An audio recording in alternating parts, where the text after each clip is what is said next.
Okay, let's jump into our deep dive today. We're looking at 1 Samuel chapter 29. Right. And it throws us right into the middle of some serious tension. Yeah, you've got David, marching with the Philistine army. Mm-hmm. And they're not just out for a stroll, they're gathering to fight Israel, David's own people. It sounds, well, incredibly awkward. How did he even end up there? Well, he and his men had been living with the Philistines for a while, remember? Under Achish, one of their rulers. Ah, right, Achish. And Achish actually trusted him. Seems like it, yeah. The text says Achish found no fault in him. He seems to genuinely believe David is loyal to him now. Okay, so one Philistine leader trusts him, but what about the others? Exactly. That's the problem. As the whole Philistine army gathers, the other commanders spot David and his men. And they're probably not too happy. Not at all. They're furious. They go straight to Achish and basically say, "What are these Hebrews doing here?" Oof, you can feel the suspicion there. Oh, absolutely. And it's not just suspicion, it's based on history. They immediately point to David's past. His past fighting against them. Precisely.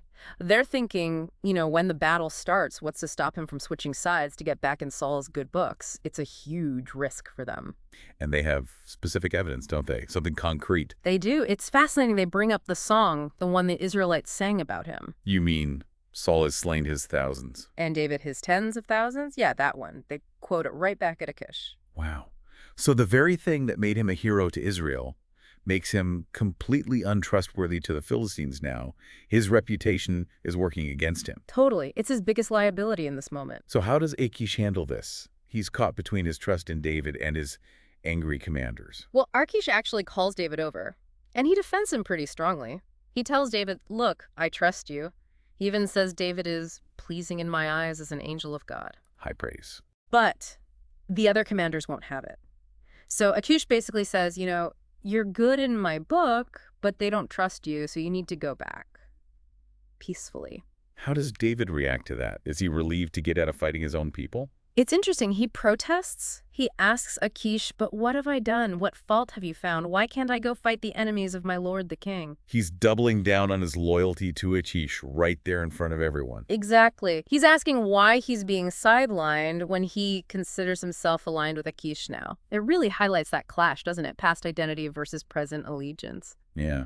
Achish trusts him personally, but the collective fear fueled by that powerful reputation, that song. It wins out. The commander's fear overrides Achish's personal belief in David. So David and his men get sent away, excluded from the battle. They're sent back. His past was just too loud, you could say. It really makes you think about reputation, doesn't it? How Yeah. much past actions, even celebrated ones, can dictate how people see you, regardless of your current situation. Definitely. And how powerful a narrative like that song can be. It created this image of David that the Philistine commanders just couldn't shake. So for you listening, it raises that question. How much should someone's past define whether you trust them now? Especially if their circumstances or even their loyalties seem to have genuinely changed. Yeah, when does a past reputation stop being the defining factor? Something to chew on from this dive into 1 Samuel 29.